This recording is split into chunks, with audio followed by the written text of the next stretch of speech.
the light side of the Force. And this is not light. Welcome, marketing chefs. I've got something truly special cooking in our Omni-Channel oven today.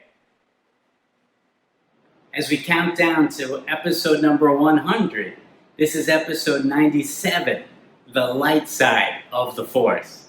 Up next in the Marketing Kitchen.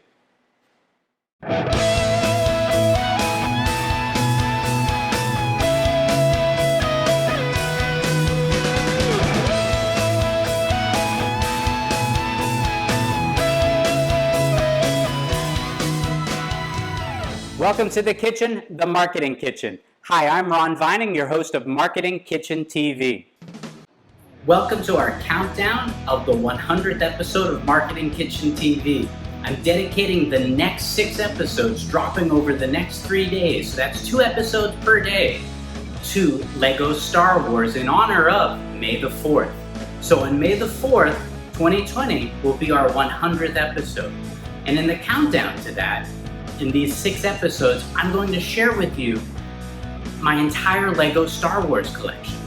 Well, the collection that's here in Singapore anyhow, because the other half of my collection is back in the United States. But I've got some very cool things to share. In our 95th episode, I'm going to share with you the dark side of the Force. So that's basically all of the sets related to the Clone Wars, the Empire, as well as the First Order. In episode 96, I'm going to share with you the gray side of the Force. And in the gray side of the Force, those are things like bounty hunters, things that you might find on Tatooine, or even in Cloud City. In episode 97, I want to share with you the light side of the Force. So those would be things like the Rebels, the Resistance, or the Republic. And you can expect to see my UCS Millennium Falcon with a customized interior. In episode 98, I'm going to share with you my Super Death Star. It's 2 UCS Death Stars mashed into one with, 5,000 additional bricks. It's 3 feet by almost 3 feet, so not a complete sphere, but I can't wait to share that with you. In episode 99, I'm going to share with you right here the Battle of Hoth Game. This set was not released worldwide, so it's quite rare. So we're going to play that here in the Marketing Kitchen in episode 99. In our 100th episode, which will air on May the 4th, I'm going to share with you my minifigure collection. And in particular, I'm going to highlight all the troopers, because on May the 4th, it's also the final episode of the Clone Wars.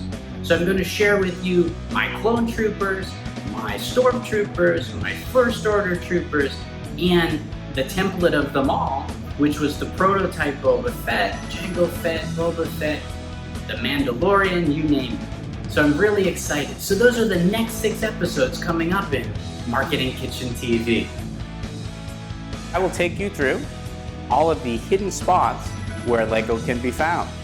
This is episode 97, and this is anything but light, but this is the light side of the Force.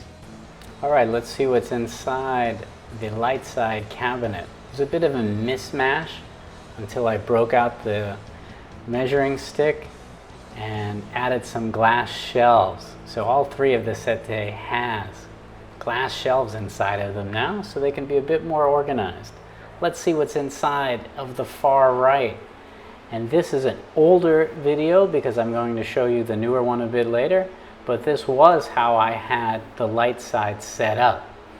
Now, I mentioned in a prior video that I buy a majority of my sets in the US because they just happen to come out at the time that I'm back visiting my family in Boston. So here's some of the loot that I've received over the years.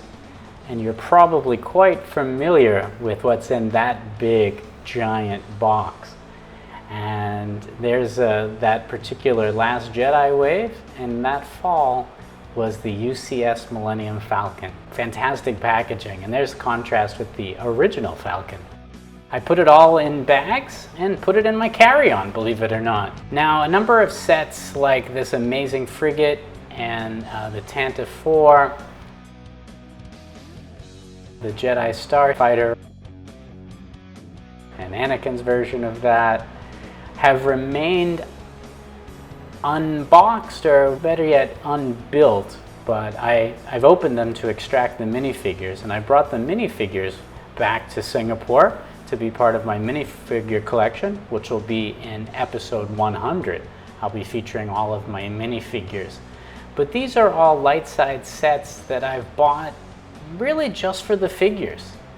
And I'll build them one day, but they stay in the US for now. Because you take a look at this space is pretty cramped. This light side case here, I'm just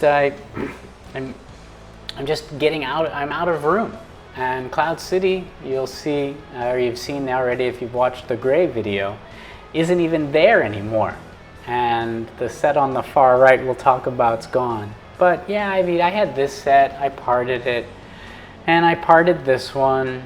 I really love some microfighters and just have no interest in others. I still have this one built, but I don't know what to do with it. I've parted this. Had a nice appearance in Rogue One. I can't wait for the UCS version of this. Where I'll put it, I don't know. I'm not a fan of speeder bikes, except for the one from Endor. So all of these sets are actually waiting to be sold on eBay one day. And I really regret that I no longer have the Ghost, and I'm just stuck with that. Love this Y-Wing. I thought it was a fantastic build. Love this A-Wing too from Rebels. In fact, I've really become a big A-Wing fan. I love A-Wings quite a bit, but I'm not going to buy the UCS one because, as I've mentioned in prior videos, I just don't have space for it. I will get the minis though. But all of these microfighters, I like them, but here of course is HomeOne. I love the HomeOne set. I think it's one of my all-time favorites. I know I say that a lot, but it's just fantastic for displaying your Rebels. The famous scene from Return of the Jedi. I envision this would be like if they won the battle. This is what it'd be like if they lost. All right, let's take a look inside of the cabinet as it looks now.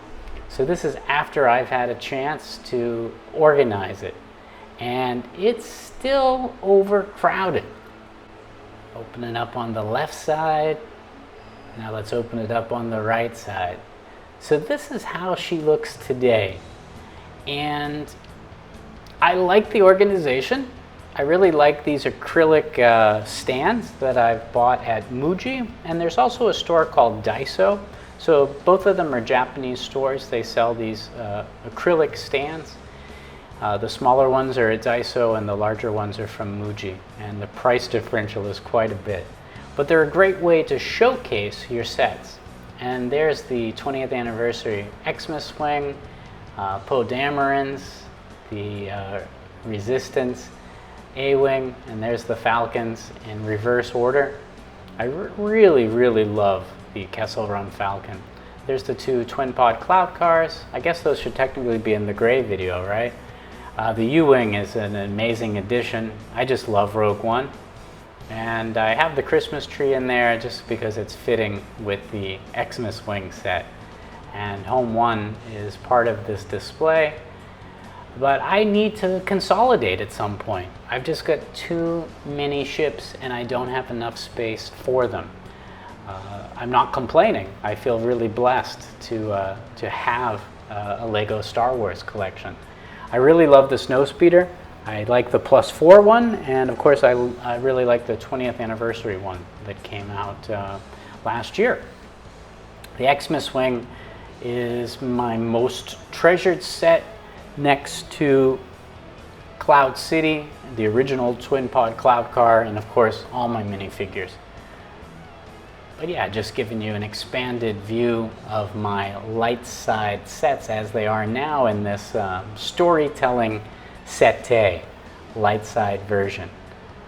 All right, I hope you enjoyed that extended tour of the overview of the ships that I keep on display, if you will. So we'll seal that up and we'll take a look at some of the other sets that I have that I don't display any longer. I love these poly bags, but I don't typically open them and build them. Keep them for a rainy day. There's another Repose X-Wing.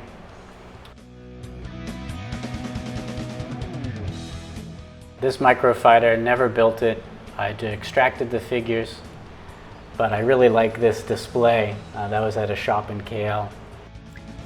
I'm excited to unbox and build Poe Dameron's X-Wing Starfighter from The Rise of Skywalker. More excited than even the build itself, because I've got a number of X-Wings, which I'll be sharing with you in today's episode, is the completion of adding a Knight of Ren. Well, completion until the 2 more come, and a set due out later this August. But I'm very excited to put this model together. As well as later on in the episode, I will show you a comparison of the Poe Dameron X-Wing Starfighter from The Rise of Skywalker with the one from Force Awakens, as well as the LEGO employee gift from 2019, part of the 20th anniversary of LEGO Star Wars. That's the LEGO Xmas Wing, the candy cane one. And I'll also share in that comparison the Red 5 Luke Skywalker X-Wing, which came out 2 years ago. So I'll be giving you 4 X-Wings, as well as the unboxing and the build of this 2020 set. I hope you enjoy it. Well, unfortunately, the unboxing occurs, but the build never does. And I'm really sorry about that. I had no idea that filming, putting together, I guess producing, editing, doing the voiceovers, posting and promoting the videos for this run-up to the May the 4th celebration would take so long. I haven't gotten any sleep. I did too ambitious, I think, of a schedule for myself, and I'm paying the price for it. But this is the 3rd of the 6 videos. And as I'm doing this voiceover right now, the Death Star video, which is 98, is partially completed, and this one will be done as soon as the voiceover is done. I can edit it and post it to YouTube. But I did promise a while ago that I would unbox this baby just to show it as a comparison. But I'm sorry that I'm unable to have it as a build. I like that this has only 2 stickers. I love the fact that this has 2 stickers. I wish LEGO would find more creative ways of limiting the amount of stickers on their builds, because there's just too many. And case in point, why can't they have printed parts? Like the fantastic printed parts on this 4+ X-Wing. I love that. This is my all-time most treasured set, and here's a comparison. I can't include the latest Poe Dameron X-Wing in there, but there it is with the other 3. I love these minis. They are dating back to when LEGO Star Wars first began. And here's one of an X-Wing. Here's one of Obi-Wan's Jedi Starfighter. And these are printed parts. I just wish there were more. Look at how amazing this Millennium Falcon is. It's adorable. And I have a keychain version that's similar, and I'll show you that in a bit later. All right, let's take a look over to this side of the kitchen, because I've got some other stuff to share with you.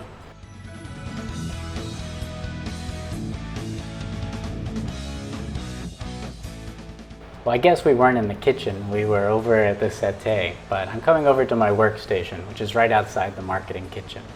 And this is where I was displaying the Falcon with all my minifigures. But then I moved her to the bedroom because she was taking up too much space. And then I moved her to my bomb shelter, because again, taking up too much space. So then I put her on the kitchen counter with the rest of the Falcons. This was before the Rise of Skywalker version had come out.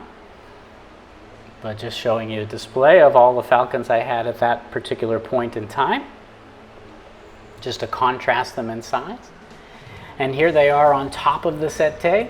So I had that on display for a little while. I really love the UCS Falcon. She's just too big. Kessel one is a fun build. I really like the Escape Pod, Force Awakens version. Here is one of the micro builds.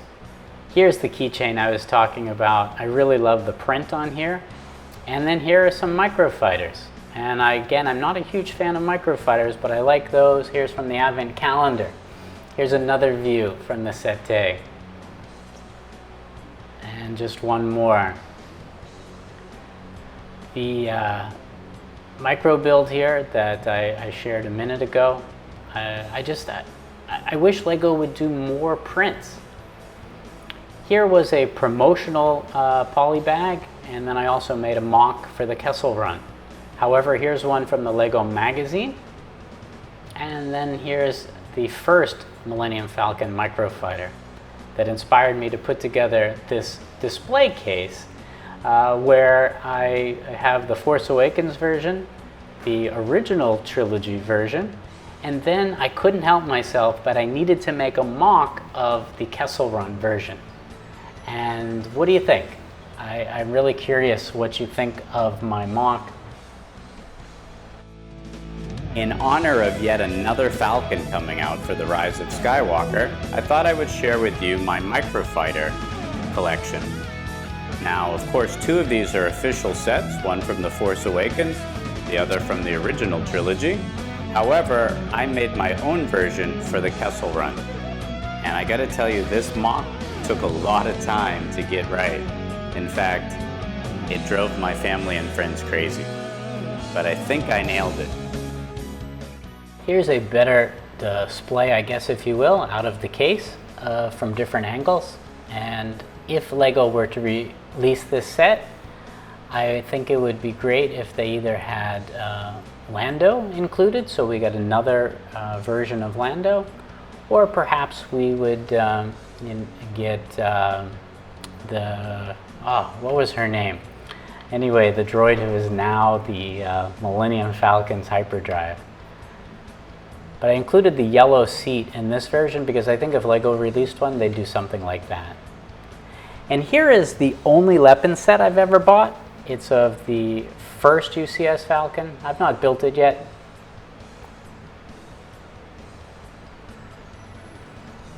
All right, when I was in Boston, I did an unboxing of the Falcon, and so I recorded this video. And if you notice, my attire is a bit different, and the kitchen's a bit different. My parents live in New England, and so Massachusetts gets cold, and I've become quite accustomed to the wonderful weather in Singapore. So I totally was not prepared for the winter.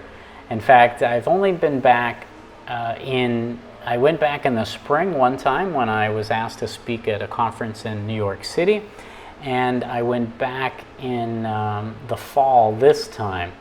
And my parents claim that I didn't go back to see them. I came back to get the Falcon and bring it back to Singapore. And so we'll debate about what the real reason was that I went back. But no, I went back to see my family. The bonus was getting to get this and not have to wait another 6 months for it, because it had come out. I was lucky. I got it during the pre-launch as a VIP member. I was one of the few to get in, but I was online for a couple of hours trying to get it. So anyway, it was a great reward to be able to also get this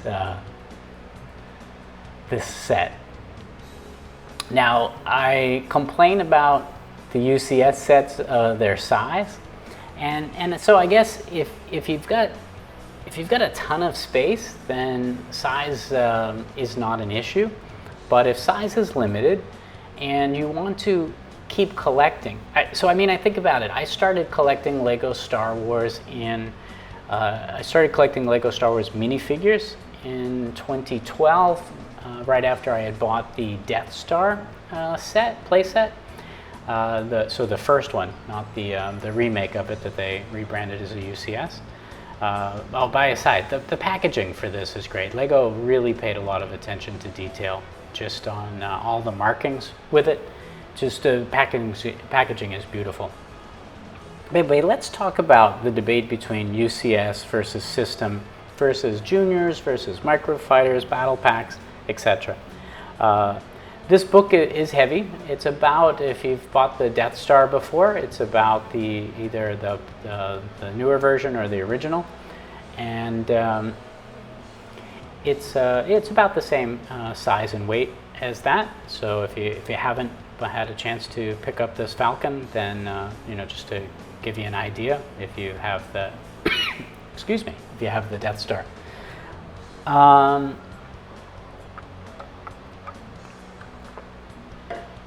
Look at the packaging here. It's great. All right, so UCS, are they only for adults, or are they for kids too? Are system sets only for kids, or are they for adults? What about juniors, or 4+? Or what about microfighters? What about the brick heads, or even the latest, the one that just came out this year, the brick build heads? Or what about the buildable figures? And actually, I haven't shown them, but I'll show you in my minifigure video that'll be coming up for episode 100. As a reminder, right, this is episode 97.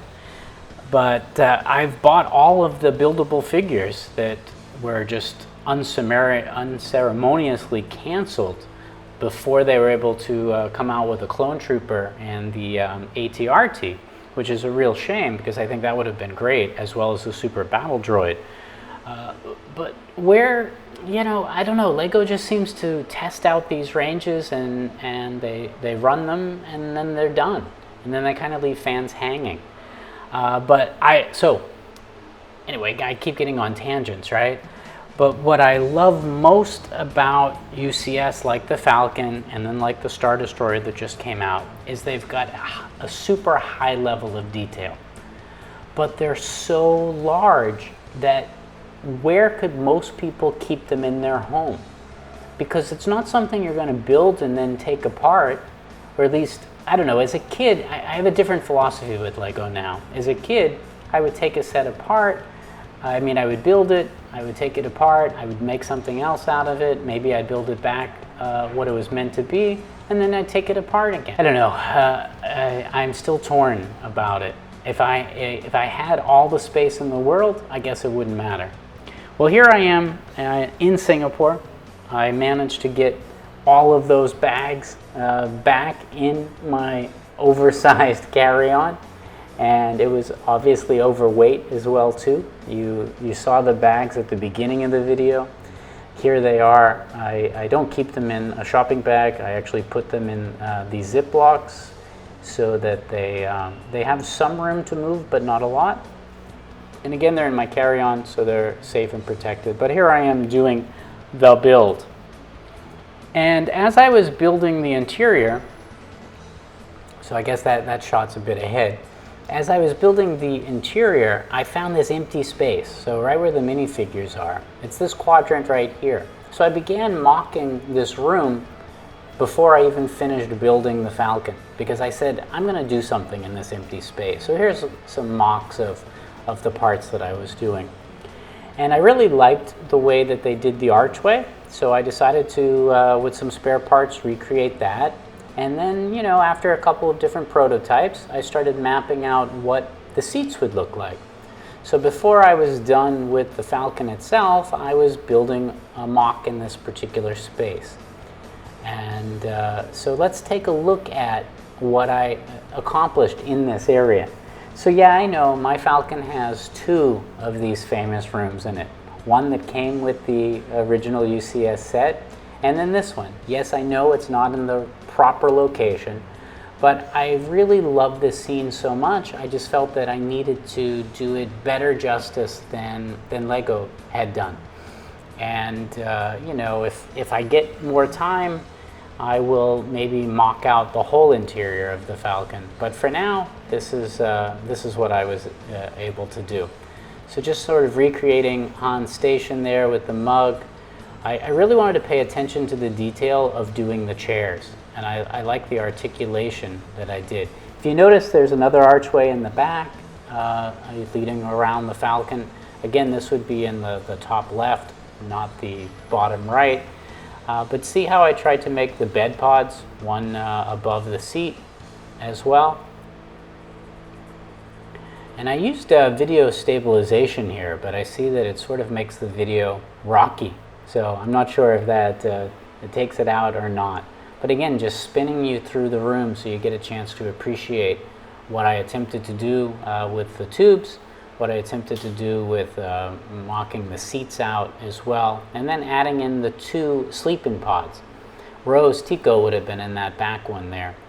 When I get a hold of the, so I've ordered and actually it's arrived at my parents' home, the Obi-Wan's hut. The Jedi Seeker ball is going to replace that sort of white mock that I have right there. But that's all I could do for now.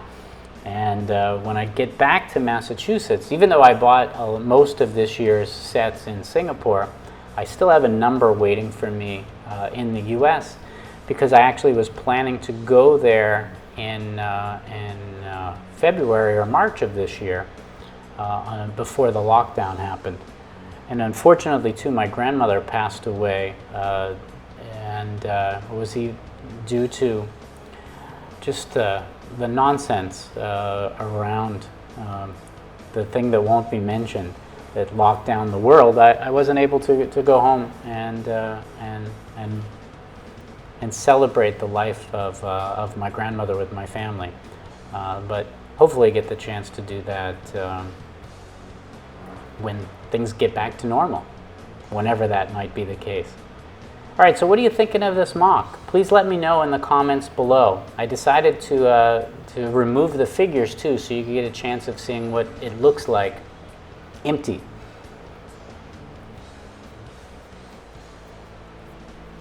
I think it came out great. Of course, I'm excited about it, but I want to know what other Lego fans think of this. Because, you know, I show this to my friends, my family, they just think I'm crazy. But what do Lego fans think of this? That's what I'm most curious about. I tried to create that little stool that Obi-Wan sits on, and there, of course, it would be the blaster helmet with the pilot's helmet with the blaster shield that would block out when Luke was using it against the Seeker ball. But what do you think about the seat design, even the sort of the stool that's there?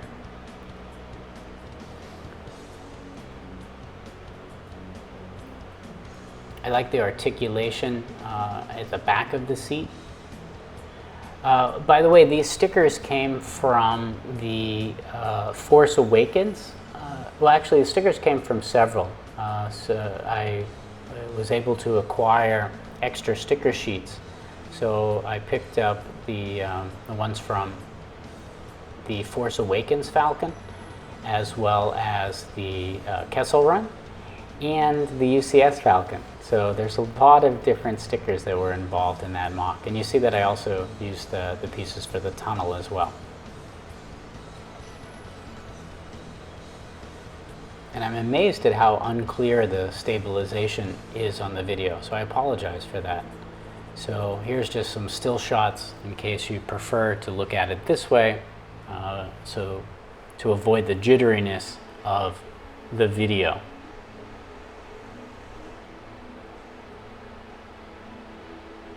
Oh, well, it took a long time, and I'm proud of it. Here's the UCS Falcon with my first Lego set that my grandparents bought me. And here's one of the most classic sets on the planet from Lego Space. the LL928. And here's the interior that Lego had built. And, you know, it's a lot larger. And, you know, it occupies the proper place on the ship. But I just think that they could have done a bit more. And if you were able to acquire the Falcon during its initial run, then you qualified to get this special black VIP card with your name on it, and then you could redeem to get this special figure. So I decided to create a case to encapsulate the joy of all things Millennium Falcon, especially this UCS Falcon here. So again, this is another, not at Daiso or at Muji, this is another at a Japan lifestyle type shop, and I was able to get a couple of cases like this.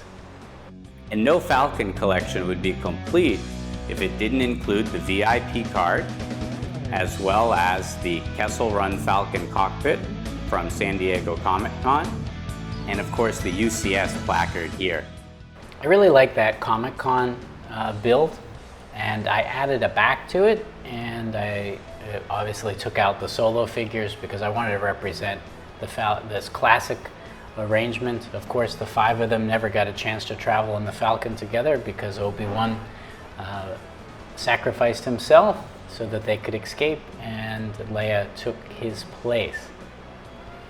Here's the 3 UCS sets that I do own, the TIE Fighter, of course the Falcon, and Slave One. Here's a set that I bought, and I don't know why I did. I mean, if I were a kid, there's a lot of play features in this. I guess that would be fun, but really not so good set. I'm thinking about some of the worst sets to come out recently for Star Wars, and I would have to say that obviously it was the AT-ST from The Last Jedi, but this thing, like, beyond getting the Raptors, what, you know, I don't mean to criticize the Lego designers at all. I see what they were doing. There's a lot of playability in this. I know I'm not the target market for this. But yeah, I picked it up for the minifigures and I picked it up for the Raptors. But like this scene in The Last Jedi, both of them, I'm sorry, like the scene in Force Awakens, both of them were unnecessary. Anyhow, but there's the Raptors there, and also the one from the Advent calendar. Here's the Force Awakens Falcon as well that we just saw. Here are the 3 system set Falcons that I do own. Just want to show you them in comparison from some different angles. Some opened up. That's the back section of the Kessel Run. I haven't put these minifigures in my storytelling cases yet, and that was the Last Jedi one, Force Awakens one, as well as Kessel. Again, that's going to the Rise of Skywalker model, going back to the Force Awakens model, going back to the Kessel Run model. What is your favorite of the 3? Going back to Rise of Skywalker again. What is your, back to Force Awakens. So what's your favorite? Which one do you like best? Which of these 3 Falcons? Or are there others? This is the set I would most like to have. This came out or was produced in about 1998 as a proof of concept when Lego and Lucasfilm entered into an agreement to work together. To my knowledge, this was never built. It was just a virtual design, but I would love to get this set. This is the Falcon I'd most want. But you see a lot of characteristics were found in the set they did release a year or so later on. I managed to pick this up on eBay, and all of the parts were included, and I was quite excited. I got it for a great price, but then I used it as part of my Super Death Star. So I own it, but I still don't really have it, if that makes sense. Because see the top of that Death Star over there? Well, here, we're gonna open up the cabinet for you. And this is going to be the next episode. And as we pull this out and just sort of take a quick little look up at the different levels here, there is a Falcon inside in that famous hangar bay. But as we get to the top floor, you'll notice something very reminiscent about 3 Falcon sets. And that's because I used those parts to create the roof for my Super Death Star. And I'll be reviewing that in our next episode. Once again, may the 4th be with you. I hope you've enjoyed our countdown to Star Wars Day, as well as our countdown to the 100th episode of Marketing Kitchen TV. I hope you have enjoyed or are enjoying these 6 episodes that we're airing, showing off my Lego Star Wars collection here in Singapore. One day, I hope to be able to unite the US collection and the Singapore collection in one location. So where that'll be, I'm not sure. Hopefully it'll be close to a Disney theme park somewhere on the globe. All right, that's it for today. I appreciate it if you would give us a like, if you'd subscribe to the channel, share it with your friends, and most of all, please offer a comment below. I would love to hear what content you would like to see on Marketing Kitchen TV in the weeks, months, years to come. If there's a specific set or topic or whatever it is that you'd like me to highlight, you let me know and I'll work on that for you. All right, the galaxy, the universe, our own planet can be a bit challenging at times. So may the force be with you and keep safe out there. I hope you enjoyed this episode. Remember, there's always fresh content simmering on our storytelling stovetop. So whatever happens in this kitchen shouldn't stay in this marketing kitchen. I'm Ron Vining, your host, reminding you to invite your family and friends to the next episode of Marketing Kitchen TV.